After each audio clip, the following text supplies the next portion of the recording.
Hi guys, this is Nifty team. Guys, இந்த வீடியோவில் நம்ம என்ன பார்க்க போகிறோம் அப்படின்னா, இன்றைக்கி நம்ம அட்வான்ஸ் லெவலில் வச்சு என்ட்ரி எப்படி எடுத்துக்கலாம் அப்படின்ற ரிவ்யூ வீடியோ தான் பார்க்க போகிறோம். வீடியோக்குள்ளே போகிறதுக்கு முன்னாடி இந்த வீடியோவை யூடியூப்பில் யாரா இப்போ தான் புதுசாக பார்க்குறீங்க அப்படின்னா, நீங்கள் ஆப்ஷன் ட்ரேடராக இருந்தால் கண்டிப்பாக நம்ம யூடியூப் சேனல் கீழே இருக்க டெலகிராம் சேனலில் ஜாயின் பண்ணிக்க.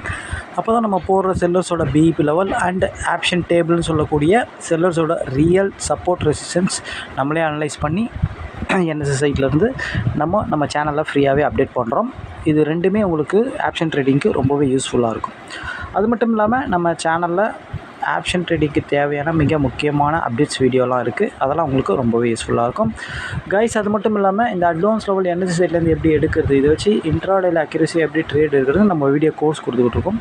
இந்த வீடியோ கோர்ஸ் வாங்கணும்னு நினைக்கிறோம், கற்றுக்கணும்னு நினைக்கிறோம், கண்டிப்பாக நம்ம டெலகிராம் சேனலில் டிஸ்கிரிப்ஷனில் நம்ம காண்டாக்ட் லிங்க் இருக்குது, நம்மளை காண்டாக்ட் பண்ணலாம்.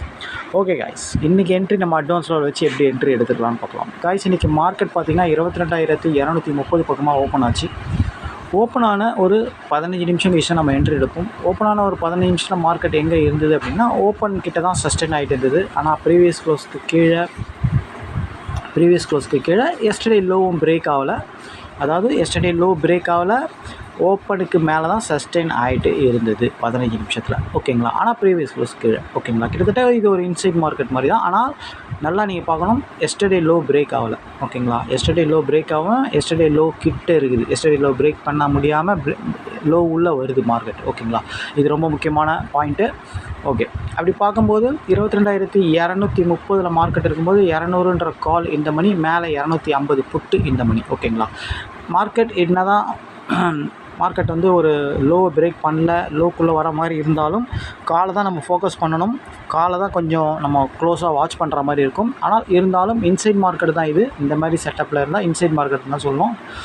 இது நீங்கள் காலையும் செக் பண்ணணும், புட்டையும் தான் செக் பண்ணணும். நம்ம மார்க்கெட் லோ பிரேக் ஆகாதனால கண்டிப்பாக நம்ம போய்ட்டு காலை தான் சூஸ் பண்ணணும் ஃபஸ்ட்டு. ஆக்சுவலாக 22,200 கால் மார்க்கெட் பார்த்திங்கன்னா ஓப்பனுக்கு மேலே தான் சஸ்டெயின் ஆகிட்டுருக்கு. எஸ்டர்டே லோ பிரேக் ஆகலை.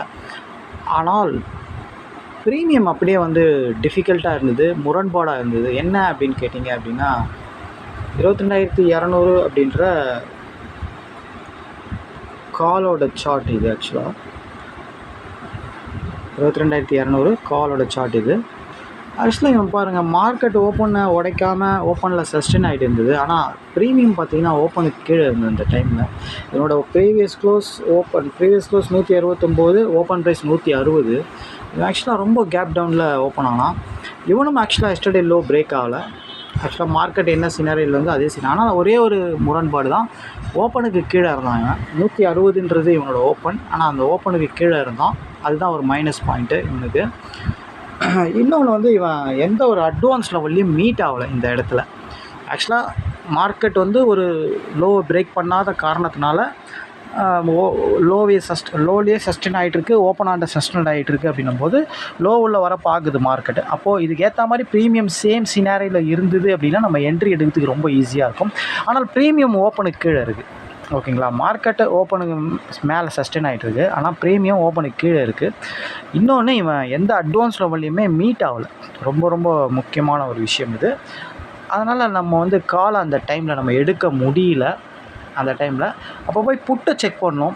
ஆக்சுவலாக மார்க்கெட் நெகட்டிவாக மாறினா தான் நம்ம புட்டை போய் எடுக்கிற மாதிரி இருக்கும்.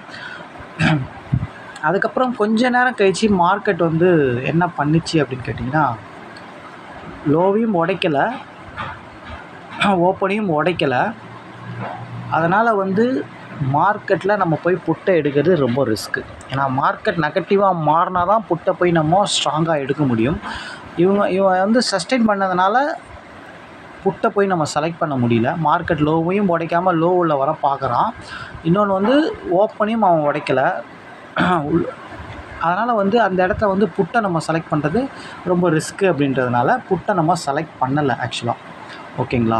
இன்னொன்று, காலை தான் நம்ம எடுக்கணும். மார்க்கெட் லோ உடைக்கலை, ஓப்பனுக்கு மேலே சஸ்டெயின் ஆகலை, கால் எடுக்கலாம்னா கால் எந்த அட்வான்ஸ் லெவல்லையுமே மீட் ஆகலை. இது 2 பாயிண்ட்டு நம்ம ஃபஸ்ட் ஆஃபில் ட்ரேட் எடுக்காத காரணம். ஓகேங்களா? நம்ம ஒரு 15 மினிட்ஸில் எடுக்க முடியாத ஒரு ரீசன் இதுதான். காலை தான் எடுக்கணும், ஏன்னா மார்க்கெட் லோ உடைக்கலை, ஓப்பனுக்கு மேலே சஸ்டெயின் இருக்கான். காலை போய் நம்ம இந்த மணி கால் ஆப்ஷனை செலக்ட் பண்ணும்போது அட்வான்ஸ் லெவலில் மீட் ஆகலை. First point. சரி, புட்டை போய் நம்ம எடுக்கலாமா அப்படின்னு பார்த்தா ஆக்சுவலாக மார்க்கெட் வந்து பாசிட்டிவாக இருக்குது. அதாவது லோ உள்ளே வருது மார்க்கெட். லோ உள்ளே இருக்குது. லோ உடைக்கலை அப்படின்னால ஒரு பெரிய விஷயம் அது. ஓகேங்களா? ஏன்னா லோ பக்கத்துலேருந்து லோ உடைக்கலை அப்படின்னால ஒரு டிமாண்ட் க்ரியேட் ஆகுது. ஓப்பனுக்கு மேலே சஸ்டெயின் ஆகுதுன்னா டிமாண்ட் க்ரியேட் ஆகுதுன்னு அர்த்தம். அந்த இடத்துல போய் நம்ம புட்டை எடுக்கிறதுன்றது கரெக்டான விஷயமா இருக்காது. ஓகேங்களா? அதனால் நம்ம புட்டையும் எடுக்கலை. அதுக்கப்புறம் கொஞ்ச நேரம் வெயிட் பண்ணோம். கொஞ்ச நேரம் வெயிட் பண்ணோன்னே எக்ஸாக்டாக நம்ம நினச்ச மாதிரியே மார்க்கெட் க்ளீனாக நம்ம அட்வான்ஸ் லெவலில் வந்து சப்போர்ட் எடுத்தது. கரெக்டாக எத்தனை மணிக்குன்னு கேட்டால் 10:35க்கு 91ன்றது நம்ம அட்வான்ஸ் லெவல். இதில் சப்போர்ட் எடுத்தது. இங்கே தான் நம்ம என்ட்ரி கொடுக்குற மாதிரி இருந்தோம்.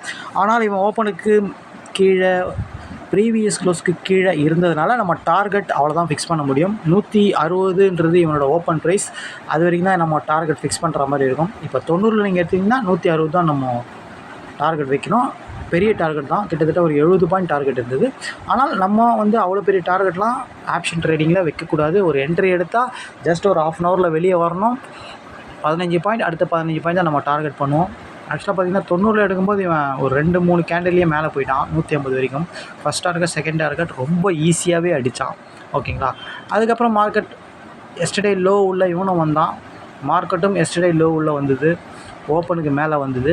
இவன் பார்த்திங்க அப்படின்னா எக்ஸாக்டாக இவனும் லோ உள்ளே வந்து லோவை உடச்சி மேலே உடச்சி புல் பேக் ஆகி இவனும் 2வது டார்கெட். அதுக்கப்புறம் செகண்ட் ஹாஃப்லேயே இவன் இன்னும் ரேலி ஆனான். ஆனால் ஃபஸ்ட் ஹாஃப்லேயே நம்ம 10:30 மணி தான் எடுத்து நம்ம ரூல் பிரகாரம் கரெக்டாக இருந்ததுனால இவனை எடுத்து இது பண்ணிட்டோம். இன்னொன்று வந்து பார்த்திங்கன்னா புட் ஆப்ஷன் எப்போவுமே லோவை ஐயை உடைக்கலை அப்படின்னா கண்டிப்பாக மார்க்கெட் லோவை உடைக்காது அப்படின்னு அர்த்தம். இந்த மணி புட் ஆப்ஷன் எக்ஸாக்டாக வந்து பார்த்திங்கன்னா காலையில் மார்க்கெட் ஓப்பன் ஆன ஃபஸ்ட்டு கேண்டிலே ஐயை உடைக்க முடியல அவனால். அதாவது 22,250ன்ற புட் ஆப்ஷனை ஐயை உடைக்கலை அப்படின்னா மார்க்கெட் லோவை உடைக்கும். மார்க்கெட் லோவை உடைச்சா தான் புட் ஆப்ஷன் ஐயை உடைக்கும். அப்போ மார்க்கெட் லோவை உடைக்காத காரணத்தினால இவன் ஐயை உடைக்க மாட்டான். ஓகேங்களா? இவன் ப்ரீமியம் வந்து ஐயை உடைச்சா தான் மார்க்கெட் லோவை உடைக்கும். ப்ரீமியம் வந்து ஐயை உடைக்கலை அப்படின்னா கண்டிப்பாக மார்க்கெட் லோவை உடைக்காது. அப்போது காலையில் ஒரு ஃபஸ்ட்டு கேண்டில் 15 நிமிஷத்துலேயே சொல்லிடுச்சு மார்க்கெட் ஐயை உடைக்காதனால மார்க்கெட், அதாவது ஸ்பாட் மார்க்கெட் லோவை உடச்சி கீழே போகாது அப்படின்றது ஆப்ஷன் க்ரீக்ஸ் பிரகாரம் உங்களுக்கு தெரியும், எல்லாருக்குமே தெரியும். ஓகேங்களா? அப்போது என்ன தான் இவன் வந்து இந்த இடத்துல வந்து கீழே வந்து மேலே போனாலும் பாருங்கள் ஐயை தாண்ட முடியல. பாருங்கள் கரெக்டாக நம்ம 10:35க்கு தான் கால் ஆப்ஷனை எடுத்தோம். இவன் பாருங்கள் ஐயில் வந்து நிற்கிறான் பாருங்கள் கரெக்டாக. ஓகேங்களா? அதாவது ஐயை உடைக்க முடியாமல் ஐ உள்ளே வரான் பாருங்கள் புட் ஆப்ஷன். இந்த மணி புட் ஆப்ஷன் தெரியும். அப்போ இவன் ஐயை உடைக்கலன்னா மார்க்கெட் லோவை உடைக்காதுன்னு அர்த்தம். ஆனால் மார்க்கெட் அந்த டைமில் லோ கீழே தான் இருந்தது. இவன் ஐயை உடைக்காதனால மார்க்கெட் லோக்கு கீழே இருந்தாலும் அந்த லோ உள்ளே வரப்போகுது அப்படின்னு அர்த்தம் அதுக்கு. ஓகேங்களா? ஆப்ஷன் க்ரீக்ஸ் பிரகாரம் இவன் ஐயை உடைச்சா தான் மார்க்கெட் லோ உடைக்கும். இவன் ஐயை உடைக்கலைன்னா மார்க்கெட் லோ உள்ளே வரப்போகுது அப்படின்றது 10:30 காலையிலே தெரியும். இருந்தாலும் 10:35க்கு நம்மளுக்கு ஒரு கன்ஃபர்மேஷன் கிடச்சிச்சு. அதனால தான் நம்ம அந்த இடத்துல 10:30 மணிக்கு எக்ஸாக்டாக நம்ம 22,200ன்ற கால் ஆப்ஷனை கரெக்டாக அட்வான்ஸ் லெவலையும் அவன் மீட் ஆனான் பாருங்கள். அந்த அட்வான்ஸ் லெவலில் மீட் ஆகும்போது கரெக்டாக அந்த சினாரியோ நடக்குது பாருங்கள் க்ளீனாக. ஓகேங்களா? மார்க்கெட், அதாவது புட் ஆப்ஷன் ஐயை உடைக்காதனால மார்க்கெட் லோவை உடைக்காது. அப்போ லோ உள்ள வந்து மார்க்கெட் மேலே போகுது அப்படின்றது இண்டிகேஷன் முதல்லே தெரிஞ்சிடுச்சு நம்மளுக்கு. அப்போது இவன் அட்வான்ஸ் லெவலில் மீட் ஆகாதனால தான் காலையில் ஃபஸ்ட் ஹாஃபில் எடுக்கலை. அதுக்கப்புறம் மீட் ஆகி இவன் கரெக்டாக பாருங்கள் சஸ்டெயின் ஆகிறான், நல்லா சப்போர்ட் எடுக்கிறான். அப்போ இவனை ஒரு 15 பாயிண்ட் ஸ்டாப் லாஸ் எடுத்திருந்தால் இவ்வளோ பெரிய டார்கெட் பிடிச்சிருக்கலாம். இவனோட ஆப்பனன்ட் டோட்டல் வீக்குன்னு தெரிஞ்சிச்சு உங்களுக்கு 10:30 மணிக்கு. அதுதான் ரொம்ப ரொம்ப ரொம்ப முக்கியம். ஓகேங்களா? இவன் வந்து ஐயை தாண்டலை அப்படின்னா கண்டிப்பாக வந்து மார்க்கெட் லோவை உடைக்காது அப்படின்னும்போது கண்டிப்பாக கால் ஆப்ஷன் தான் பர்ஃபார்ம் பண்ண போது. மார்க்கெட் எஸ்டர்டே லோவில் வரப்போகிறான்றது தெரிஞ்சிருச்சு நம்மளுக்கு. ஓகேங்களா? அப்போது இங்கேருந்து நம்மளுக்கு இவனோட ஓப்பன் ப்ரைஸ் வரைக்கும் டார்கெட் 60-70 பாயிண்ட் டார்கெட் இருந்தது. ஓகேங்களா? அதை தான் நம்ம ஃபோக்கஸ் பண்ணணும். இதை உடச்சி அவன் இன்னும் மேலே போவானான்றது நம்மளுக்கு தெரியாது. அதுக்கப்புறம் அது நடந்தவொன்னே நம்ம பார்த்துக்கலாம். ஓகேங்களா? அதுக்கப்புறம் மார்க்கெட் ஒரு நல்ல ரேலி கொடுத்தது. அதையும் எடுக்கிறதுனா எடுத்துருக்கலாம், ஆனால் தேவையில்லை. நம்ம ஃபஸ்ட் ஆஃப் செகண்ட் ஆஃப் அந்த ஒரு ட்ரேடு தான் நம்ம ஃபோக்கஸ் நல்லா பண்ணணும். அதுக்கப்புறம் அடிக்கடி எடுத்துக்கிட்டே இருக்கக்கூடாது. என்ட்ரி வந்தாலும் ஒரு ட்ரேடில் ப்ராஃபிட் பட்டால் விட்டுருணும். ஓகேங்களா? ஓகே, இன்றைக்கி என்ட்ரி இப்படி தான் கைஸ் எடுத்துருக்கணும். இன்றைக்கி வந்து ஆக்சுவலாக க்ளீனாக இருந்தது எல்லாமே. ஆனால் இதில் என்னென்னா பொறுமையாக நம்ம பார்த்து பொறுமையாக வாட்ச் பண்ணி எடுக்கணும். இதுதான் ரொம்ப ரொம்ப முக்கியம். இதில் வந்து ரொம்ப ரொம்ப பொறுமை தான் ரொம்ப ரொம்ப முக்கியம். இதில் வந்து பாருங்கள், நம்ம சொன்ன ஸ்டைல் பிரகாரம் இப்போ சொன்ன செட்டப் பிரகாரம் தான் வந்தது. ஓகேங்களா? அதாவது புட் ஆப்ஷன் எஸ்டர்டே ஐயை உடைக்க முடியாமல் ஐ உள்ளே வரான். ஓகேங்களா? அப்போது உங்களுக்கு அந்த இடத்துல அவன் பர்ஃபார்ம் பண்ண மாட்டான்றது தெரியுது. அப்போது அவனுக்கு ஆப்போசிட் யார்? கால் தான் பர்ஃபார்ம் பண்ண போகிறான்றது. நம்ம ஏற்கனவே சொன்ன மாதிரி ஐயை உடைக்காமல் ஐ உள்ள வருது, லோ உடைக்காமல் லோ உள்ள வருது. இந்த மாதிரி செட்டப்லலாம் மார்க்கெட்டாக இருந்தாலும் சரி, ப்ரீமியமாக இருந்தாலும் சரி, 2 பேருமே சேம் சினாரியோலேருந்து தான் இன்னும் சூப்பராக இருக்கும். ஒருத்த மட்டும் இருந்தாலும் போதுமானது. ப்ரீமியம் தான் முக்கியம் இதில். ஓகேங்களா? ப்ரீமியம் சினாரியில் இருந்தாலும் ஓகே தான் அது. ஓகேங்களா? அந்த மாதிரி சினாரியில் தான் இன்றைக்கி பாருங்கள், புட் ஆப்ஷன் ஐயை உடைக்கலான்னும் போது கண்டிப்பாக அவன் நம்ம பை தான் பண்ண போகிறோம். ஓகேங்களா? அவன் ஐயை உடைக்கல அப்படின்னா அப்போ மார்க்கெட் லோவை உடைக்காது. அப்போது கால் ஆப்ஷனை நம்ம பை பண்ணிக்கணும். ஓகேங்களா? இதுதான் ரொம்ப ரொம்ப முக்கியம். ஓகேங்களா? அதே மாதிரி கால் ஆப்ஷன் ஐயை உடைக்கல அப்படின்னா மார்க்கெட் மேலே போகாது. அப்போ அங்கே இருக்கிற புட் ஆப்ஷனை பை பண்ணிக்கணும். நம்ம பை பண்ணுறதுனால பை பண்ணிக்கணும். செல் பண்ணுறது இருந்தால் செல்லர்ஸ் வேறு மாதிரி அப்படியே ஆப்போசிட்டாக எழுதுவோம். ஓகேங்களா? நம்ம பையர்ஸ்ன்றதுனால இவன் ஐயை உடைக்கலை அப்படின்னா அவனை ஆப்போனண்ட் எடுக்கணும். அவ்வளோதான் விஷயமே. ஓகேங்களா? ரொம்ப ஈஸியான என்ட்ரி தான் இது. ஆப்ஷன் க்ரீக்ஸில் வரும். க்ரீக்ஸை பற்றி தெரியாதவங்க நம்ம சேனலில் க்ரீக்ஸ் வீடியோ இருக்குது, அதை போய் பாருங்கள். ஓகேங்களா? இதில் நம்ம இந்த மாதிரி ஐ லோ கிட்ட இந்த மாதிரி இன்சைட் மார்க்கெட்டில் எப்போதுமே அது நடுவில் ஓப்பன் ஆனாலும் சரி, எஸ்டர்டே லோ பக்கத்தில் ஓப்பன் ஆனாலும் சரி, எஸ்டர்டே ஐ பக்கத்தில் ஓப்பன் ஆனாலும் சரி, நம்ம பொறுமையாக இருந்து ப்ரீமியம் எந்த மாதிரி இருக்குது, ப்ரீமியம் எப்படி என்ன சொல்கிறான் அப்படின்றத க்ளீனாக பார்த்து பொறுமையாக நம்ம என்ட்ரி எடுத்தாலே, இந்த மாதிரி செட்டப்புக்குள்ளே இருக்கிற என்ட்ரி எடுத்தாலே போதுமானது. வாரத்துக்கு அதாவது ஒரு வாரத்தில் 5 ட்ரேட்னா 5 ட்ரேடில் கண்டிப்பாக 3 ட்ரேட் இப்படி தான் வரும். ஏன் 4 ட்ரேடுன்னு சொல்லலாம். ஒரு ட்ரேட் மட்டும்தான் ஒரு ட்ரெண்ட் என்ட்ரியாக கிடைக்க வாய்ப்பு. அதனால் இதில் பொறுமையாக இருந்து க்ளீன் மணி மேனேஜ்மெண்ட் பண்ணி க்ளீனாக டிசிப்ளினாக ட்ரேட் பண்ணால் 100% வின் பண்ண முடியும் அப்படின்றத சொல்லிடுறேன். சப்போஸ் நீங்கள் அர்ஜென்ட் பண்ணி எடுத்து ஸ்டாப் லாஸ் வச்சா ஓகே, நோ ப்ராப்ளம். 15 பாயிண்ட் விட்டுட்டு சைலண்ட்டாக விட்டுணும். அன்றைக்கி ரொம்ப பொறுமையாக இருந்து திருப்பியும் 2 என்ட்ரி நீங்கள் அதாவது ஒரு நாளைக்கு 2 என்ட்ரின்னு பிளான் பண்ணி அதுக்கேற்ற மாதிரி மணி மேனேஜ்மெண்ட் பண்ணியிருந்தால் நீங்கள் இன்னொரு 2 ட்ரை பண்ணலாம். அப்படி இல்லைன்னா என்ன தான் பர்ஃபெக்ட் என்ட்ரியாக இருந்தாலும், என்ன தான் க்ளீனாக இருந்தாலும் நீங்கள் அந்த என்ட்ரியை அவாய்ட் பண்ணி மறுநாள் தான் ஃபோக்கஸ் பண்ணணும். ஓகேங்களா? இதுதான் இதில் இருக்கிற ட்ரேடிங் சீக்ரெட்டே. ஓகேங்களா? இதில் முழுக்க மணி மேனேஜ்மெண்ட்டும் சைக்காலஜியும் தான் ட்ரேடிங்கில் ரொம்ப ரொம்ப முக்கியம். ஆப்ஷன் ட்ரேடிங்க்குன்னு கிடையாது, எந்த ஒரு மார்க்கெட்லேயும் இது ரொம்ப முக்கியம். இது இருந்தால் தான் நீங்கள் உங்களோட ஸ்டாக் மார்க்கெட்டில் நீங்கள் வின்னே பண்ண முடியும். ஓகேங்களா? இதை முதல்ல ப்ராக்டிஸ் பண்ணி இதுக்கான விஷயத்தை நீங்கள் நல்லா ஃபோக்கஸ் பண்ணுங்கள். ஓகேங்களா? மற்றபடி இந்த ஸ்ட்ராட்டஜியில் இது ரொம்ப ரொம்ப முக்கியம். ஓகேங்களா? இதில் அட்வான்ஸ் லெவல் ரொம்ப முக்கியம் இதில். ஓகேங்களா? இது இருந்தால் தான் நீங்கள் பர்ஃபெக்டாக ட்ரேடே ஃபிக்ஸ் பண்ண முடியும்.